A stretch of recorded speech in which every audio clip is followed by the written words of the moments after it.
Gurukul mentors में आप लोग का स्वागत है। आज हम लोग कोऑर्डिनेट से रिलेटेड क्वेश्चन कर रहे हैं और पिछले क्लास में भी हम लोगों ने कोऑर्डिनेट से रिलेटेड क्वेश्चन किया था। एरिया ऑफ ट्रायंगल हम लोग पढ़ रहे थे कोऑर्डिनेट के अंदर कि अगर किसी ट्रायंगल का वर्टेक्स दिया हुआ है उसका आप एरिया कैसे फाइंड करोगे। आपको पहले से पता है, फॉर्मूला चूंकि बताया गया है एरिया ऑफ ट्रायंगल का। Area of triangle is equal to 1/2 x1 into y2 minus y3 plus x2 y3 minus y1 and plus x3 y1 minus y2। ये रहा एरिया ऑफ ट्रायंगल का फॉर्मूला जो आपको यूज करना है एरिया ऑफ ट्रायंगल में। और सबसे पहला टाइप जब हम लोग एरिया ऑफ ट्रायंगल की बात कर रहे थे तो हम लोगों ने कहा था कि देखो भाई उसके 3 वर्टेक्स दे देंगे, यानी x1 y1 दे दिया, x2 y2 दे दिया, x3 y3 दे दिया, यानी आपको कुछ नहीं करना है, बस फॉर्मूला पे पुट करना है और एरिया ऑफ ट्रायंगल निकालना है। पिछले लेक्चर वीडियो में हम लोगों ने पढ़ा था, ठीक है। आज हम लोग दूसरे टाइप की बात करेंगे, दूसरे टाइप यानी दूसरे टाइप के क्वेश्चंस की बात करेंगे, ठीक है। एरिया ऑफ ट्रायंगल से और सा कैसे क्वेश्चन पूछ सकता है, कैसे रिलेट कर सकता है, कैसे वो ज्वाइन करेगा, कैसे एरिया ऑफ ट्रायंगल यूज करवाएगा, ठीक है ना। लैंग्वेज चेंज होंगे बट फॉर्मूला नहीं, ठीक है। तो आप थोड़ा ध्यान से देखिएगा। दूसरे टाइप के क्वेश्चन में उसने कहा कि find the area of quadrilateral ABCD whose vertices are A B C and D. यानी क्वेश्चन बेसिकली कहना क्या चाहता है कि ये लो मैंने तुमको दिया एक क्वाड्रिलेटरल, ठीक है, ए बी सी डी। एक चीज मैं नोटिस करता हूं बहुत सारे बच्चों में, वो नोटिस मैं ये करता हूं कि वो जब वर्टेक्स का नाम देते हैं तो थोड़ा सा इरेगुलर हो जाते हैं। कहने का मतलब ये हुआ ए बी सी डी, ऐसा नहीं, आप रेगुलर चलिएगा। अगर आप क्लॉकवाइज चल रहे हैं तो रेगुलर चलो, एंटी क्लॉकवाइज चल रहे हो तो भी रेगुलर चलो, ठीक है ना। वर्टेक्स का नाम अगर रेगुलर नहीं है, इरेगुलर हो गया तो शायद आपका वहीं पे क्वेश्चन गलत हो जाएगा। आप बनाने से कोई फायदा नहीं है, आंसर वांसर नहीं आएगा, ठीक है ना। समझिएगा, आप अगर वर्टेक्स का नाम दे रहे हैं तो वर्टेक्स का नाम एक रेगुलर ऑर्डर में दीजिएगा, A B C D, not A B C D, इस तरीके से नहीं, ठीक है। तो इस तरीके से आपके एक क्वाड्रिलेटरल दिए गए और चारों वर्टेक्स दे दिए गए ए बी सी और डी, और बोल दिया find the area of quadrilateral, ठीक है। एरिया ऑफ क्वाड्रिलेटरल का कोऑर्डिनेट ज्योमेट्री कोई फार्मूला नहीं दिया है। मुझे अभी तक डिस्टेंस फार्मूला पता है, मुझे अभी तक एरिया ऑफ ट्रायंगल पता है, मुझे क्वाड्रिलेटरल का कोई भी फार्मूला अभी तक नहीं पता है, ठीक है।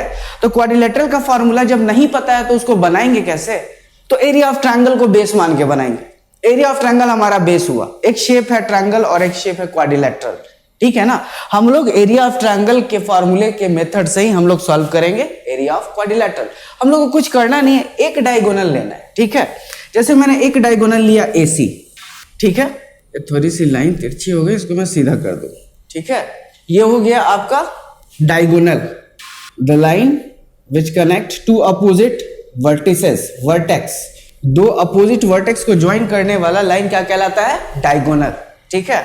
मैंने एक डायगोनल ड्रॉ किया और डायगोनल ड्रॉ करते के साथ ये जो क्वाड्रिलेटरल था ये दो ट्रायंगल फॉर्म कर लिया। एक ट्रायंगल है आपका ABC और दूसरा ट्रायंगल है ADC, यानी कि triangle ABC plus area of triangle ADC। मुझे करना ये पड़ेगा, ठीक है, कि मुझे ABC का एरिया निकालना पड़ेगा, मुझे ADC का एरिया निकालना पड़ेगा और दोनों को क्या करना पड़ेगा? प्लस, ठीक है, और कुछ नहीं। जितने भी क्वाड्रिलेटरल से क्वेश्चन आएंगे, जितने भी एरिया ऑफ क्वाड्रिलेटरल से क्वेश्चन आएंगे, आप सब क्वेश्चन को इसी तरीके से सॉल्व करेंगे, ठीक है ना। आप एक क्वाड्रिलेटरल फॉर्म करोगे, उसमें एक डायगोनल लोगे, डायगोनल जब फॉर्म होगा तो दो ट्रायंगल बन जाएगा, दो ट्रायंगल कनेक्ट हो जाएगा एक दूसरे से, एक ABC और दूसरा ADC। अगर इस पूरे शेप का एरिया फाइंड करना है, मैं इसका एरिया निकाल लूं, इसका एरिया निकाल लूं और दोनों को ऐड कर दूं तो मुझे ABCD प्रॉपर एरिया मिल जाएगा, ठीक है ना, एरिया ऑफ क्वाड्रिलेटरल। तो हम लोग निकाल के देखते हैं, कुछ है नहीं, बस हम लोग को दो ट्रायंगल का एरिया फाइंड करना है, दैट्स इट, नथिंग इट, उसके बाद कुछ नहीं है। तो एरिया ऑफ ट्रायंगल ABC मैंने पहले लिया ABC, ठीक है ना, ट्रायंगल ABC, इसका एरिया निकालते हैं। तो चलिए 1/2, फॉर्मूला तो आपके पास दिया हुआ है। x1, अगर आप A B C अगर ये तीनों वर्टेक्स काम कर रहे हैं तो आप एक बार लिख लो, ये रहा x1 y1, ये रहा x2 y2, ये रहा x3 और y3। एकदम क्लियर करिएगा, यहां पे आप गलती नहीं कर सकते। अगर गलती यहां पे हुई तो शायद क्वेश्चन आगे न्यूमेरिकली गलत हो जाएगा। आप वैल्यू पुट ही गलत कर रहे हो तो नॉर्मल सा बात है, गलत तो होना ही है, ठीक है। 1/2, x1 यहां पे कितना गया है? 3, y2 माइनस y3, y2 कितना है? -5 और y3 कितना है? 0। ठीक है, प्लस x2 कितना गया है 9, y3 कितना है 0, माइनस y1 कितना है -1। अच्छा, माइनस और माइनस मिलके क्या हो गया प्लस। याद रखिएगा नेगेटिव नेगेटिव केस, मल्टीप्लाई के केस में नेगेटिव इंटू नेगेटिव पॉजिटिव, ठीक है ना। यानी मल्टीप्लाई के केस में आप इतना कह सकते हैं कि अगर दोनों साइन इक्वल हुए, या तो माइनस माइनस हो या तो प्लस प्लस हो, तो वो दोनों पॉजिटिव होंगे। अगर अपोजिट साइन है तो माइनस लेगा, ठीक है ना। ये मल्टीप्लाई का केस है, ठीक है, ये मल्टीप्लाई का केस है और कुछ नहीं, ठीक है। और ये बेसिक सारी चीजें हैं जिसको आपको याद रखनी जरूरी है, और नहीं है तो हम लोग आगे जब वीडियो बनाएंगे बेसिक मैथमेटिक्स 8th 7th उसमें हम लोग क्लियर करेंगे। लेकिन 10th के बच्चों को तो इतना करना जरूरी है यार। अगर ये नहीं तो फिर 10th में पढ़ने का भी कोई फायदा नहीं है। मतलब ये सब नॉर्मल चीजें हैं यार। कहते हैं ना प्रोसेस वाइज बढ़ता है इंसान, ठीक है ना। सबसे पहले ABCD सिखाई गई, फिर स्पेलिंग सिखाया गया, फिर उसको प्रोनाउंस करना सिखाया गया, फिर रीडिंग डालना सिखाया गया, फिर जाके बोला गया कि याद करो। तो इस तरीके से जो आप एजुकेशन को रिलेट करते हो, आप उसको जोड़ते हो, ठीक है ना। डायरेक्ट कोई 10th में आ जाए उसको पढ़ाना बहुत मुश्किल है, ठीक है। तो कहीं ना कहीं बेसिक का बहुत खेल है। और बेसिक कहते हैं ना कि किसी का आधार अगर मजबूत ना हो तो आप कल्पना मत करिए, उसके आगे की भविष्य की कल्पना मत करिए, ठीक है। बेसिक से रिलेटेड है। चलिए x3, यहाँ पे x3 कितना है 14, y1 -1 और y2 आपका माइनस माइनस माइनस मिलके प्लस, ठीक है। नॉर्मल सा 1/2 कैलकुलेशन, -5 -0 -5 -5 इंटू 3 -15, 9 0 + 1 1, 9 इंटू 1 9, 5 -1 4, 14 4 जा 56। चलिए 1/2 59, 56 + 9 65, 65 में से आप 50 को माइनस करो, 15 को माइनस करो, कितना आएगा 50, यानी 1/2 into 50 that means 25 unit square. पहला ट्रायंगल का एरिया, ठीक है ना। ये आपने पहला ट्रायंगल का एरिया फॉर्म किया, कितना आया 25। इसका जो एरिया आया है वो आया है 25 यूनिट स्क्वायर, ठीक है। मैंने ट्रायंगल ABC का एरिया फाइंड किया। अब थोड़ा सा हम लोग देख ले ADC, ठीक है। इसको आप लोग स्टॉप करके लिख लीजिएगा अगर लिखना चाहते हैं तो। अगर समझना चाहते हैं तो बहुत अच्छी बात है। अगर आप समझ के खुद से बना रहे हो इसका मतलब आप अपने और को और ज्यादा इंप्रूव करने की कोशिश कर रहे हो, ठीक है ना। आप अपने ब्रेन से और काम करवा रहे हो। अगर ब्रेन से काम करवाओगे और डेवलप होगा, आपने सोचने की शक्ति अपने आप को बढ़ा ली, ठीक है ना। और यही होता है मैथ्स और साइंस, अपनी सोचने की कैपेसिटी बढ़ा लो, ठीक है ना। अपनी सोचने की कैपेसिटी बढ़ा लो, वहीं तक सीमित मत रहो। दुनिया में हर एक चीज अगर ग्रोथ कर रहा है तो तुम इसको भी ग्रोथ करवा दो, और ये काम आपका है, आप करवा दो, आप कर लोगे आराम से। अरे कौन कहता है तुमसे नहीं होगा यार, कौन कहता है। कभी ये मत सोचना कि मुझसे नहीं होगा। कौन सा ऐसा काम है जो एक स्टूडेंट नहीं कर सकते। जो भी कुछ किया आज तक स्टूडेंट ने ही किया, ठीक है। अब हम लोग थोड़ा सा निकाल ले एरिया ऑफ ट्रायंगल, कौन सा ADC। मैंने ABC निकाला, अब दूसरा निकालता हूं ADC, यानी ADC। ये रहा ADC या ACD, आप जो भी कह लीजिए, ठीक है।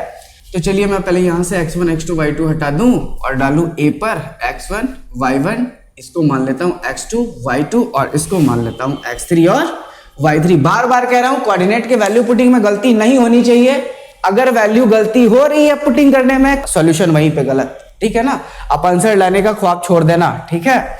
इसलिए बार बार कह रहा हूं बस प्लॉट करना सीख जाओ, पुटिंग करना सीख जाओ, और कुछ नहीं। क्योंकि यहाँ पे लोग बहुत ज्यादा हैं, आप कंफ्यूज ना हो, ठीक है ना। लोग बहुत ज्यादा है, आप कंफ्यूज ना हो, क्लियर कर लो। स्टार्टिंग में सीख रहा है ना, धीरे धीरे आराम से, ठीक है ना। फिर बाद में आप एक्सपीरियंस इंसान हो जाओगे, कर देना यार तुरंत, ठीक है। चलो ADC 1/2 x1 मैंने 3 को लिया है, y2 0 है और y3 -19 है, ठीक है। प्लस x2 कितना गया x2 14, y3 19 and y1 -1 minus minus plus x3 9, y1 -1 and y2 0।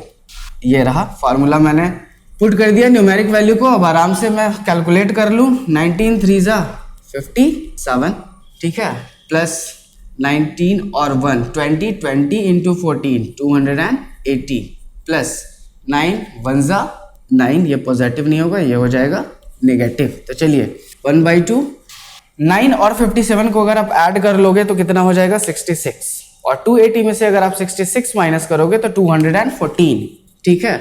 और अगर आप 214 को अगर कट करोगे तो कितना आएगा आपके पास 107, ठीक है ना, 107 यूनिट स्क्वायर। ये रहा इस ट्रायंगल का एरिया, कितना बता रहा है 107। ठीक है, अगर आपको अब निकालनी है कि find the area of quadrilateral, आपको कुछ करना नहीं है, ठीक है, कुछ नहीं करना है। क्या करना है, area of quadrilateral ABCD is equal to area of triangle ABC plus area of triangle ADC। आपने दोनों ट्रायंगल का एरिया फाइंड कर लिया, अब दोनों को प्लस करना है, कुछ करना नहीं है, यानी 25 प्लस 107, दैट मीन्स कितना आ गया 132 यूनिट स्क्वायर। ठीक है, कोई क्लियर, कोई दिक्कत नहीं, कोई प्रॉब्लम हो आप कमेंट करिएगा। आपसे कोई भी क्वेश्चन, अगर कोई भी डाउट और कोई भी कंफ्यूजन अगर माइंड में हो, आप कमेंट करिए, क्लियर करूंगा, एक एक चीज क्लियर करूंगा, आप बस कमेंट करो। अगर नहीं समझ आ रही तो, अगर कहीं भी प्रॉब्लम हो रही है तो, मुझे नहीं लग रहा कहीं समझ में नहीं आ रही होगी, बहुत क्लियर बताया है। एक क्वाड्रिलेटरल का एरिया फॉर्म करना है, मुझे बताया गया था एरिया ऑफ ट्रायंगल, मैंने कुछ नहीं किया, एक डायगोनल फॉर्म किया, और एक डायगोनल फॉर्म करने से क्वाड्रिलेटरल दो ट्रायंगल में बट गया। ठीक है ना, the triangle are divided into 2 parts when we construct a diagonal. ठीक है ना, जब मैंने डायगोनल को कंस्ट्रक्ट किया, वो क्वाड्रिलेटरल 2 ट्रायंगल में फॉर्म हुआ, और मैंने उन दोनों का एरिया फाइंड करके, दोनों को ऐड करके इन पूरे का क्वाड्रिलेटरल का एरिया बता दिया। ठीक है, तो क्वाड्रिलेटरल से रिलेटेड, क्वाड्रिलेटरल के एरिया से रिलेटेड जितने भी क्वेश्चन होंगे, आप उसको इसी तरीके से सॉल्व करेंगे। आपको एरिया फाइंड करना है, चारों वर्टेक्स पता है, लेकिन एरिया ऑफ क्वाड्रिलेटरल मुझे कोऑर्डिनेट ज्योमेट्री में नहीं बताया गया। अगर कोऑर्डिनेट ज्योमेट्री में मुझे एरिया ऑफ क्वाड्रिलेटरल नहीं बताया गया, तो मैं बनाऊं कैसे, यूज कैसे करूं? तो मैंने सीखा कि मुझे पहला जो दिया गया था वो एरिया ऑफ ट्रायंगल था, और एक क्वाड्रिलेटरल 2 ट्रायंगल फॉर्म आराम से कर सकता है। इसको आप अपने दिमाग में रख लीजिए, और आपको पता है, ऐसा नहीं कहता कि मेरे बताने से आपको पता होगा, आपको पता है। ठीक है ना, आप बस अप्लाई करने से डरते हो, दिक्कत बस यही है, आप अप्लाई करने से डरते हो। ठीक है, कर देना, गलत होगा, ठीक है ना, देखा जाएगा, पहले करें उसके बाद सोचें, पहले मत सोचिए। ठीक है, इसलिए यहां पे एक एरिया ऑफ क्वाड्रिलेटरल फॉर्म हुआ, मैंने एक डायगोनल कनेक्ट किया, वो डायगोनल इस क्वाड्रिलेटरल को 2 ट्रायंगल में डिवाइड किया, मैंने दोनों ट्रायंगल का एरिया फाइंड किया और दोनों को ऐड कर दिया और बता दिया एरिया ऑफ क्वाड्रिलेटरल ABCD। ठीक है, अगर चैनल अच्छा लगे तो लाइक और सब्सक्राइब करें।